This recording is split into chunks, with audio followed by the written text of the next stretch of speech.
Hello guys, this is me here again with a new video of the inherited hemolytic anemia. We have discussed about the hereditary spherocytosis in which there is a red cell membrane defect. Today we are going to discuss about the thalassemia, and thalassemia is also leading to the hemolysis of the RBCs and which is leading to the problem of anemia. So coming to the thalassemia is related to the hemoglobin abnormalities. Hemoglobin abnormality can occur in the globin chain production. For example, this one, that is the thalassemia. It can occur due to the structure of the globin chain, which is sickle cell anemia. We will discuss it later. And the third one, the combination of both these will result in the sickle cell beta thalassemia. So these are due to the hemoglobin abnormalities. Coming to this one, this is the thalassemia. Thalassemia is the condition in which there is the defect in the synthesis of a globin chain. Normally, there is the normal production of 1:1 production of the globin chain, that is alpha and beta hemoglobin, which is the chains of the two chains of the hemoglobin. In thalassemia, there is a defective synthesis of the globin chain, and there will be the imbalance between the alpha and beta chains, and this imbalance will result in the ineffective erythropoiesis, which is further leading to the hemolysis, and this hemolysis is actually the cause of this inherited hemolytic anemia. So this is how the thalassemia is leading to the problem of anemia as well.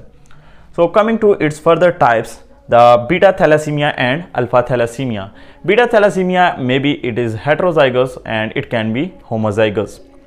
In homozygous beta thalassemia, there is no normal beta chain, that is we call it beta 0, or there is a reduced beta chain production, that is beta positive.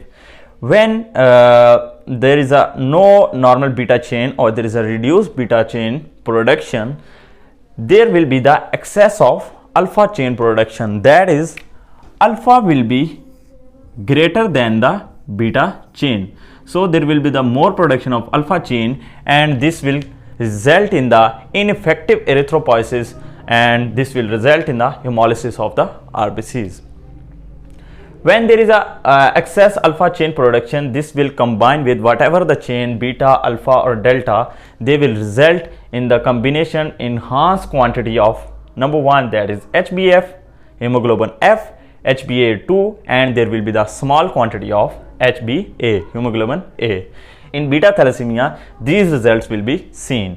While in heterozygous state, this is a asymptomatic microcytosis of the cells with or without the mild anemia. So this is the heterozygous state, and this is the homozygous state of the beta thalassemia. Beta thalassemia can be classified clinically into thalassemia minor, thalassemia intermediate, and thalassemia major. Coming to the first one, that is thalassemia minor, it is also called the thalassemia trade. In thalassemia minor, the patient is always asymptomatic, and it is categorized into the beta thalassemic heterozygous state. Anemia may be mild or it is absent. The RBCs are hypochromic and microcytic, that is there is a decreased level of MCV and MCH in thalassemia minor. It should not be confused with the iron deficiency anemia. This can be differentiated from iron deficiency anemia because the serum ferritin and iron stores are normal in thalassemia minor. When we will do the Hb electrophoresis, there will be increased HbA2 and often HbF level in the thalassemia minor. Coming to the second subclassification, that is thalassemia intermediate. The patient will be symptomatic with a moderate anemia of 7 to 10 gram per deciliter of the Hb level.